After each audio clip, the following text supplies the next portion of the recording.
এই জন্য বিশৃঙ্খলা যারা করছেন, আজ বিদ্রোহ ঘোষণা করছেন, আপনিও আল্লাহর মামলার আসামি। পারে নাই প্রথমে হিন্দুদের দিয়ে, হালে পানি নেয়নি, এরপরে প্রধান বিচারপতিকে দিয়ে একটা চেষ্টা চালিয়েছিল, আল্লাহ নষ্ট করে দিয়েছে। এরপরে এনেছে আনসার, এটা দিয়েও হবে না, কারণ যে আছে, আপনি বললাম না কাঁচা খেলোয়াড় না, পেছনে অনেক কিছু আছে হেলান দেওয়ার মতো। আমার মোবাইলে সর্বোচ্চ কল আসলে আসবে, সর্বোচ্চ আসলে আমার মনে হয় তারেক জিয়ার পিএস অপু ভাইয়ের কাছ থেকে কল আসতে পারে, কারণ ওনার সাথে আমি 3 বছর ছিলাম জেলে। আর একটু বেশি আসলে গিয়াসউদ্দিন মামুন ভাইয়ের কাছ থেকে আসতে পারে, ওনার সাথেও ছিলাম 3 বছর। তাছাড়া আর উপরে তারেক জিয়া কল দেবে না। আর ডক্টর মোহাম্মদ ইউনূসের মোবাইলে কল আসে বারাক ওবামার কাছ থেকে, জো বাইডেনের কাছ থেকে, শি জিনপিং এর কাছ থেকে। টের পাচ্ছেন ওর খুঁটি কোন জায়গায় বাঁধা, ওর পেছনে কি ধাক্কা দেওয়া আছে দেওয়ালে, আন্দাজে লাফান। বাস্তবতা কিছু জানেন?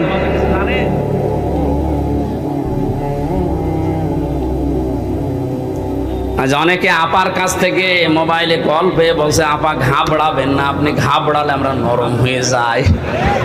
একটা পাগল, কোন জামানায় কোন দেশে কোন গর্তের ভেতরে আছে ও টের পাচ্ছে যে লোকটা কি, যে লোকটা ভারতকে এই থ্রেট দিতে পারে, বেশি ঝামেলা করলে 7 সিস্টার উড়িয়ে দেব, তার পেছনে কি খুঁটি আছে আপনি জানেন না। ও যদি এই মুহূর্তে চাপ দিয়ে বলে যে ভারত যারে নিয়েছেন বধূ হিসাবে ফেরত দেওয়া লাগবে কালকের ভেতরে, কারণ এ কথা তো ওর কথা নাই, কথা ওকে বলাচ্ছে, ভারত বাধ্য হবে 24 ঘন্টার ভেতর ফেরত। 24 ঘন্টা লাগবে না, 24 মিনিটে ফেরত পাঠাবে। এইরকম একটা লোক, আর আপনি আন্দাজে এখান থেকে ফতোয়া দেন, বাবা ঘাবড়াবেন না, ঘাবড়াবেন না। আপনি 2টা পিটনি খেলে সব ভুলে যান, আর তার সিকিউরিটিতে গেছেন। এজন্য বাস্তবতা আপনি কিছুই টের পাচ্ছেন না ভাই। এখন যেহেতু বন্যা চলছে, কি চলছে, যদিও আমার যতটুকু ধারণা বা বাস্তবতায় যা দেখছি, এর জন্য এককভাবে দায়ী আমাদের এই প্রতিবেশীরা। আমাদের যখন ডাকবে তখন দেয় না, যখন আমরা নিজেরাই ডুবে যাই তখন ছাড়ে। কি একটা আশ্চর্য প্রতিবেশী আল্লাহ আমাদেরকে দিয়েছেন, আর এই প্রতিবেশী নিয়ে অনেকে গর্ব করে। প্রতিবেশী যদি প্রতিবেশীর মতো না হয়, তাদের বিরুদ্ধে আল্লাহ পাক নিজে অভিযোগ দায়ের করবেন। সুতরাং আপনারা প্রতিবেশী হিসাবে যা করছেন, এটা প্রতিবেশীর কাজ না।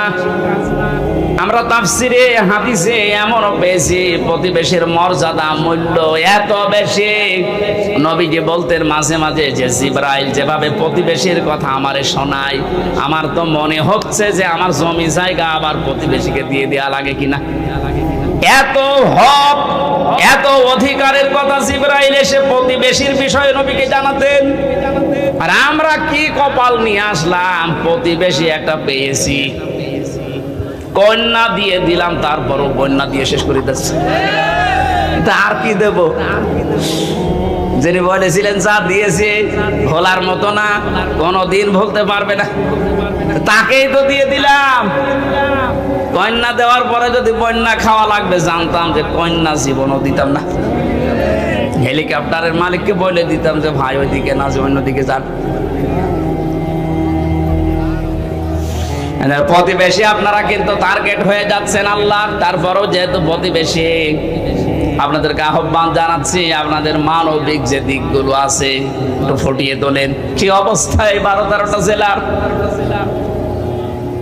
যে অবস্থা দেখতে পাচ্ছি, সহ্য করার মতন। আমার যেহেতু অনুষ্ঠানগুলো বিভিন্ন প্রান্তে নেওয়া আছে, এই জন্য সবসময় আমি যেতেও পারছি না। অর্থনৈতিকভাবে যতটুকু আমার সামর্থ্য আছে আমি চালাচ্ছি কাজ। বাংলাদেশ জামাতে ইসলামী কুষ্টিয়া জেলা শাখার পক্ষ থেকে ওনারা খরচ করে যাচ্ছে। আমি আহ্বান জানিয়েছি, আমার জেলার ভেতরে যারা আছেন, সঠিকভাবে যদি এই বানভাসী মানুষকে কিছু দিতে চান, অন্যের হাতে দিলে হয়তো 2 নাম্বারই হতে পারে। আমার যতটুকু বাস্তবে দেখা এদের হাতে দেন, সঠিক জায়গায় পৌঁছিয়ে যাবে, যাচ্ছেও তাই।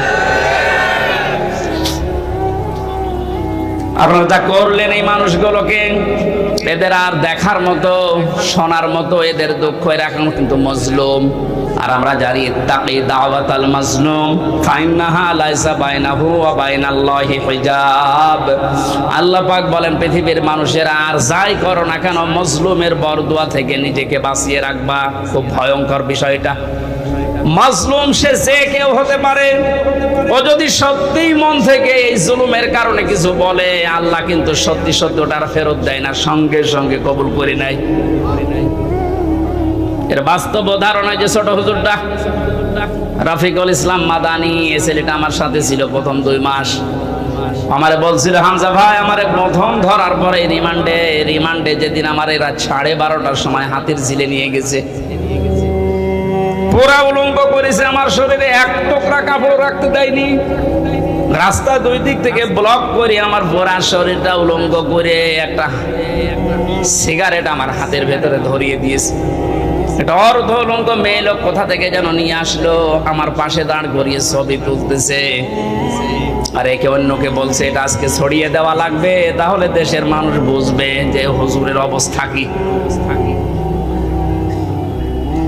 উনি বলছে, আমি একজনকে জিজ্ঞাসা করলাম এক এসআইকে যে আপনারা যা করলেন আমার সাথে, এটা কি সত্যি ডিবির হারুন স্যার জানে? ওই এসআই বলছে জানে না, মানে ও হারুন স্যারই করাচ্ছে। বলছে আমি এত অসহায় হয়ে গেলাম ওই সময়, মুখ থেকে আমার বের হয়ে গেল, আল্লাহ যা করলো তুমি তো দেখলে, যে লোকটার নির্দেশ মতো এগুলো করছে তারে তুমি একটু দেখো। আল্লাহ ঠিক দেখেছে। ছোট হুজুরকে যা করেছিল আল্লাহ দুনিয়ায় থাকতে ওরে দেখিয়েছে 3 ইঞ্চি, রাস্তায় বের হতে পারে না। মহিলারা পর্যন্ত নাকি এখন জিকির করছে 3 ইঞ্চি 3 ইঞ্চি। কি কোথায় নামিয়েছে আল্লাহ দেখলেন? এটা রেকর্ড হচ্ছে। এজন্য যারা প্রতিবেশী আছেন খুব সতর্ক থাকেন। মাজলুমের দোয়া কিন্তু আল্লাহ ফেরত দেবে না। আপনি যদি বলে কয়েও দিতেন যে এই 8 ঘন্টা 10 ঘন্টা পরে আমি পানি ছাড়বো, তাও তো আমি একটু বসিয়ে নিতে পারতাম। রাতের বেলা ঘুমিয়ে আসে আর পানি দিয়ে আপনি ভাসিয়ে দিলেন। কত মানুষ ওই ভেসেই মরে গেছে।